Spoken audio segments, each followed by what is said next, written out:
1 ತಿಂಗಳು ವೀರ್ಯ ರಕ್ಷಣೆ ಮಾಡುವುದರಿಂದ ಏನಾಗುತ್ತೆ? ಮನಸ್ಸಲ್ಲಿ ಕೆಟ್ಟ ಯೋಚನೆಗಳು ಬರುತ್ತಾ? ಏನೇನೋ ನೋಡಬೇಕು ಅನಿಸುತ್ತಾ?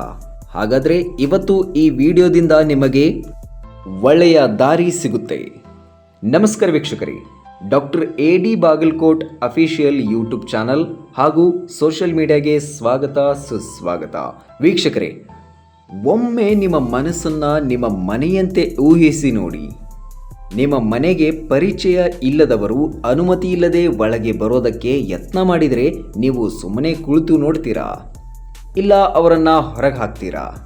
ಅಥವಾ ಒಂದೇ ಕಡೆ ಕುತ್ಕೊಂಡು ಯೋಚನೆ ಮಾಡ್ತಾ ನಾನೇನು ಮಾಡಲಿ, ಅವ್ರಿಗೆ ಪರ್ಮಿಷನ್ ಯಾರು ಕೊಟ್ಟರು ಅಂತ ಯೋಚನೆ ಮಾಡ್ತಾನೇ ಇರ್ತೀರಾ? ಇಲ್ಲ ಅಲ್ವಾ?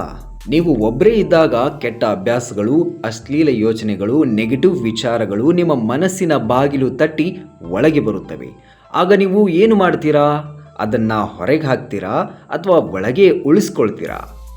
ಜೀವನದಲ್ಲಿ ಬರುವ ಟೆನ್ಷನ್, ಒತ್ತಡ, ಒಂಟಿತನ ಇವೆಲ್ಲವೂ ಕೆಲವೊಮ್ಮೆ ನಮ್ಮನ್ನು ದಾರಿ ತಪ್ಪುವ ಹಾಗೆ ಕರೆದುಕೊಂಡು ಹೋಗುತ್ತವೆ. ಆದರೆ ನೆನ್ಪಿಟ್ಟುಕೊಳ್ಳಿ, ಈ ಯೋಚನೆಗಳೇ ನಿಮ್ಮ ಜೀವನವನ್ನು ಬೆಳೆಸಬಹುದು ಅಥವಾ ಕೆಡಿಸಬಹುದು.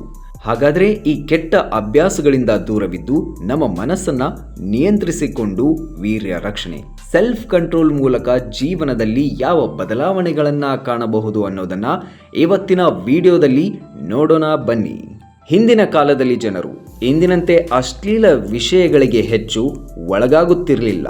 ಆದರೆ ಈಗಿನ ಯುವ ಜನತೆ ಮೊಬೈಲ್ ಮತ್ತು ಇಂಟರ್ನೆಟ್ ಮೂಲಕ ಈ ರೀತಿ ಚಟಗಳಿಗೆ ಸಿಲುಕುತ್ತಿದ್ದಾರೆ. ಮೊದಲು ಒಂದು ವಿಷಯ ಸ್ಪಷ್ಟವಾಗಿ ತಿಳಿದುಕೊಳ್ಳಬೇಕು. ವೀರ್ಯ ಹೊರಗೆ ಹೋಗುವುದರಿಂದ ದೇಹದ ಶಕ್ತಿ ಸಂಪೂರ್ಣವಾಗಿ ನಾಶವಾಗುತ್ತೆ ಅನ್ನೋದು ಪೂರ್ಣ ಸತ್ಯ ಅಲ್ಲ. ಇದು ಒಂದು ಸಹಜ ಶಾರೀರಿಕ ಪ್ರಕ್ರಿಯೆ ಅಂತ ನಮ್ಮ ಡಾಕ್ಟರ್ ಎ.ಡಿ. ಬಾಗಲಕೋಟ್ ಅವರು ಹೇಳುತ್ತಿದ್ದಾರೆ. ಆದರೆ ಅತಿಯಾದ ಅಶ್ಲೀಲ ವೀಕ್ಷಣೆ ಮತ್ತು ಅತಿಯಾದ ಹಸ್ತಮೈಥುನ ಇವುಗಳು ಮಾನಸಿಕವಾಗಿ ದುರ್ಬಲತೆ ಮತ್ತು ಒಂಟಿತನ, ಆತ್ಮವಿಶ್ವಾಸ ಕಡಿಮೆ ಆಗುತ್ತದೆ ಮತ್ತು ಕೆಲವೊಮ್ಮೆ ಖಿನ್ನತೆಗೆ ಕಾರಣವಾಗಬಹುದು. ಇಲ್ಲಿ ಮುಖ್ಯ ವಿಷಯ ಏನೆಂದರೆ ಅಭ್ಯಾಸ, ಹ್ಯಾಬಿಟ್ಸನ್ನು ಸರಿಯಾಗಿ ನಾವು ಅಳವಡಿಸಿಕೊಳ್ಳಬೇಕು. ನೀವು 30 ದಿನಗಳ ನಿಯಂತ್ರಣದ ಚಾಲೆಂಜನ್ನು ಹಾಕಿಕೊಳ್ಳಿ. ವೀರ್ಯ ರಕ್ಷಣೆ ಮಾಡಲೇಬೇಕು ಅಂತ ಶಪಥ ಮಾಡಿ.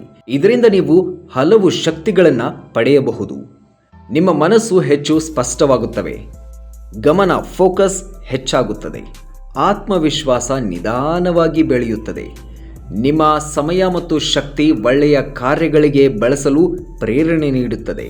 ಆದರೆ ಗಮನಿಸಿ, ನಿಮ್ಮ ವೀರ್ಯ ಸಂಗ್ರಹದಿಂದ ಮ್ಯಾಜಿಕ್ ಪವರ್ ಬರುತ್ತೆ ಅನ್ನೋದನ್ನು ನೀವು ತಿಳ್ಕೋಬೇಕು.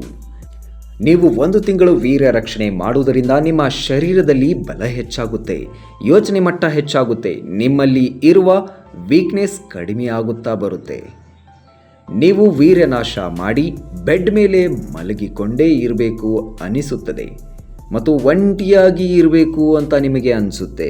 ನೀವು 1 ತಿಂಗಳು ವೀರ್ಯ ಸ್ಟೋರ್ ಮಾಡಿ, ಫುಲ್ ಪವರ್ ನಿಮಗೆ ಹೆಚ್ಚಾಗುತ್ತೆ. ನಿಮ್ಮ ಮುಖದ ಕಾಂತಿ ಹೆಚ್ಚಾಗುತ್ತೆ. ಇದರಿಂದ ನೀವು ಶರೀರದಲ್ಲಿ ನವ ಚೈತನ್ಯವನ್ನು ಕಾಣುತ್ತೀರಿ. ನಿಮ್ಮ ಬುದ್ಧಿ ಶಕ್ತಿ ಹೆಚ್ಚಾಗುತ್ತೆ, ನಿಮ್ಮ ನೆನಪಿನ ಶಕ್ತಿ ಮತ್ತು ಜ್ಞಾನ ಹೆಚ್ಚಳ ಆಗುತ್ತೆ.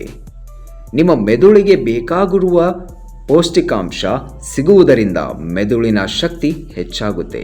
ನಿಮ್ಮ ಶಾರೀರಿಕ, ಮನಸ್ಸಿನ, ಆಧ್ಯಾತ್ಮಿಕ ಬಲ ಹೆಚ್ಚಾಗುತ್ತೆ. ನೆಗೆಟಿವ್ ವಿಚಾರಗಳು ಕಡಿಮೆ ಆಗುತ್ತವೆ.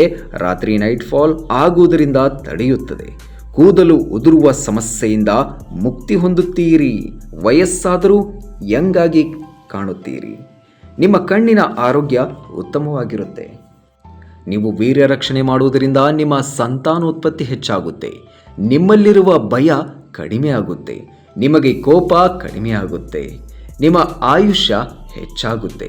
ಈ ರೀತಿಯ ಅದ್ಭುತ ಲಾಭಗಳನ್ನು ವೀರ್ಯ ರಕ್ಷಣೆ ಮಾಡುವುದರಿಂದ ನಿಮ್ಮ ಅನುಭವಕ್ಕೆ ಬರಲು ಪ್ರಾರಂಭವಾಗುತ್ತೆ. ವೀಕ್ಷಕರೇ, ಜೀವನದಲ್ಲಿ ಒಂದು ಕೆಟ್ಟ ಅಭ್ಯಾಸವನ್ನು ಬಿಡಬೇಕೆಂದರೆ ಅದಕ್ಕೆ ಬಲವಾಗಿ ಒಳ್ಳೆಯ ಅಭ್ಯಾಸವನ್ನು ಬೆಳೆಸಿಕೊಳ್ಳಬೇಕು. ನಿಮ್ಮ ಶಕ್ತಿಯನ್ನು ವ್ಯರ್ಥ ಮಾಡುವ ಚಟಗಳಿಂದ ಕಡಿಮೆ ಮಾಡಿ. ನಿಮ್ಮ ಗುರಿಗಳ ಕಡೆ ಗಮನ ಹರಿಸಿ. ಆಗ ನೀವು ನಿಮ್ಮಲ್ಲಿರುವ ನಿಜವಾದ ಶಕ್ತಿಯನ್ನು ಅನುಭವಿಸಬಹುದು. ಇದೇ ರೀತಿ ಆರೋಗ್ಯ ಮತ್ತು ಜೀವನ ಶೈಲಿ ಮಾಹಿತಿಯನ್ನು ಪಡೆಯಲು ಡಾಕ್ಟರ್ ಎ.ಡಿ. ಬಾಗಲಕೋಟ್ ಅವರ ಅಫಿಷಿಯಲ್ ಯೂಟ್ಯೂಬ್ ಚಾನಲ್ ಹಾಗೂ ಸೋಷಿಯಲ್ ಮೀಡಿಯಾನ ನೋಡ್ತಾ ಇರಿ. ವಿಡಿಯೋ ಇಷ್ಟವಾದರೆ ಲೈಕ್, ಶೇರ್, ಸಬ್ಸ್ಕ್ರೈಬ್ ಮಾಡಿ ಹಾಗೂ ನಿಮ್ಮ ಅಭಿಪ್ರಾಯವನ್ನು ಕಮೆಂಟ್ ಮೂಲಕ ಹಂಚಿಕೊಳ್ಳಿ. ಧನ್ಯವಾದಗಳು.